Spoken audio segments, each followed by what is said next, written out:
학교 다닐 때 학교에서 기공을 배워요. 그래서 기공을 수업 시간에 어떻게 하는지도 많이 배우고 이론적으로도 많이 배우는데 그래서 우리 한의사들은 기공을 배웠기 때문에 호흡을 어떻게 하는지를 잘 알고들 계시기는 해요. 그런데 우리 이제 시청자 여러분들께서는 기공을 할 때 호흡을 어떻게 하느냐 하는 부분이 가장 중요한데 중요한 건 생활 속에서 호흡을 어떻게 하느냐잖아요. 네. 그렇죠. 제일 중요한 게 어디에 중점을 두고 호흡을 하느냐가 가장 중요하거든요. 그래서 복식 호흡을 할 때 물론 횡격막을 내려서 호흡을 하고 배로 호흡을 하라 이렇게 얘기를 하지만 실제적으로 단전이라는 곳에다가 생각, 머리의 의념이라고 하거든요. 머리의 의식을 여러분들 손 이렇게 펴시면 배꼽 아래쪽에 이 정도 위치에 단전이 있으세요. 그 위치를 확인하시고 그 부위에 손을 대시고 머리로는 그 배꼽 아래를 생각하시면서 코로 들이쉬는 게 가장 중요하고요. 코로 들이쉬고 내쉴 때는 입으로 내쉬고 그렇게 해 보시면 쉽게 복식 호흡을 하실 수 있을 것 같아요. 누워서 책을 배 위에다 올려놓고 호흡을 해보세요. 책이 움직이면 복식 호흡이 된 거고요. 안 움직이시면 흉식 호흡을 하고 계신 거예요. 그래서 가장 중요한 건 코로 숨을 쉬어라 라고 하는데 원장님도 아시지만 비염이 있거나 호흡기 질환이 있으시면 코로 숨을 못 쉬잖아요. 그렇죠. 네, 그래서 그 코로 못 쉴 때는 우리가 이제 그 감염도 많이 되고 또 염증균들도 이제 구강에서 많이 염증이 생기기 때문에 안 좋은 것 같습니다. 비염 이외에도 구호흡에 좀 영향을 줄 수 있는 다른 질환들이나 아니면 구호흡을 통해서 발생할 수 있는 증상들 어떤 것들이 있을까요? 뭐 산소 공급이 잘 안 돼서 네. 뇌 집중력이 떨어진다고 하잖아요. 그래서 그렇죠. 우리 정원석 원장님이 지금 아까 방금 얘기하셨는데 살짝 부교감 신경이 항진이 되기 때문에 부교감 신경이 높아지기 때문에 그 복식 호흡이 좋다고 말씀하셨잖아요. 네. 그러면 교감 신경과 부교감 신경의 차이를 좀 정원석 원장님 설명을 해주셨으면 좋겠고 네네.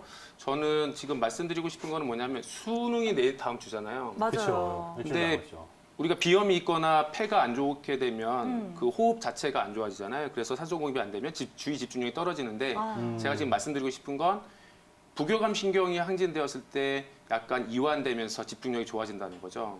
그래서 저는 복식 호흡을 하게 되면 전체적으로 부교감 신경이 항진이 되면서 심박수도 떨어지고 혈압도 떨어지고 마음 불안한 것도 좀 가라앉고 이렇게 좋은 효과가 있으니까 복식 호흡을 해보시는 게 좋으실 것 같아요. 그러니까 원장님이 변을 못 보면 코가 안 뚫린다 그랬잖아요. 네. 그러니까 그렇죠. 교감신경이 항진이 되니까 변 못 보고 소변 참을 때 우리 교감신경이 항진됐기 때문에 소변을 참을 수 있는 거거든요. 부교감신경이 항진이 되면 이완이 되고 네. 소변 볼 때도 편해지고 이런 거니까 지금 아까 우리 원장님 말씀하실 때 대변을 못 보면 코가 막힌다는 그 말씀하실 때 아 그렇구나 교감신경, 부교감신경 이게 뭔지를 한 번 더 알려드려야 되겠다 이런 생각을 했습니다. 우리가 위가 안 좋은 경우 일반적으로 위 내시경을 많이 하잖아요. 그런데 염증이 있는지 없는지도 체크를 하고 이상이 없는지 체크를 하는데 네. 이 위 무력증도 내시경 검사로 확인할 수 있나요?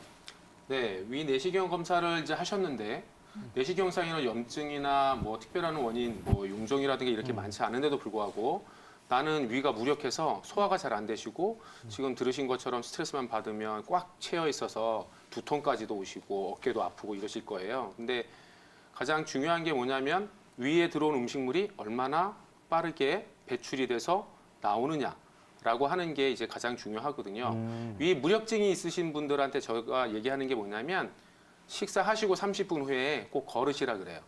걷다 보면 언제까지 걷느냐? 방구가 나올 때까지 걸으라고 말씀드리거든요. 그거는 방구가 나오면서 속이 편해지는 걸 느끼실 거예요. 이것처럼 검사에서도 위 배출 검사라는 게 있어요. 그래서 위에 들어있는 액체나 고형물이 언제 나오는지를 검사하는 위 배출 검사가 있습니다. 내과 가셔서 내가 만약 내시경상에서도 아무 이상이 없는데 내가 정말 위무력증인가? 라고 검사를 하고 싶으시다면 위 배출 검사를 받아보시는 게 좋습니다. 그렇다면 위 무력증에 좋은 다양한 운동들은 어떤 것들이 있을까요? 네, 운동은 조금 이따 설명을 드리고요. 이제 상담을 주신 분이 한약을 드시면 속열이 올라와서 불편하다고 말씀하셨어요. 그렇죠. 근데 이제 이게 왜 올라오냐면 위무력증이신 분들은 위가 약하세요. 그래서 음식을 조금 과식하거나 내가 안 드시던 성분이 들어오면 그것을 소화시키는데 위가 버거워서 거기에 에너지가 이제 가면서 위에 열이 생기거든요. 그 열이 위로 올라오실 수도 있고요. 또 만약에 한의사 선생님이 위 기능을 올려주기 위해서 인삼이라든지 약간 더운 성분의 약재를 쓰셨다면 그 효과를 나타내기 위해서 그 약재의 성분의 효과가 올라오실 수도 있으세요. 그래서 저는 권해드리고 싶은 건 이런 경우에는 약을 드시고 30분 정도 있다가 똑같이 걸어 보시거나 아니면 그래도 열이 올라오신다 그러면 약효가 발휘되면서 나오는 거니까 너무 걱정하시지 마시고 조금 더 드셔보시는 게 좋겠다. 그래서 위가 다 좋아지시고 몸이 정상 상태에 오시면 그런 증상이 없어지실 겁니다. 자, 그럼 이제 운동법에 대해서 말씀드릴 건데요. 이제 그림을 한번 보실게요. 그림을 보시면 하나는 호랑이 걸음걸이 운동이고요. 하나는 누워서 자전거 타기 운동이에요.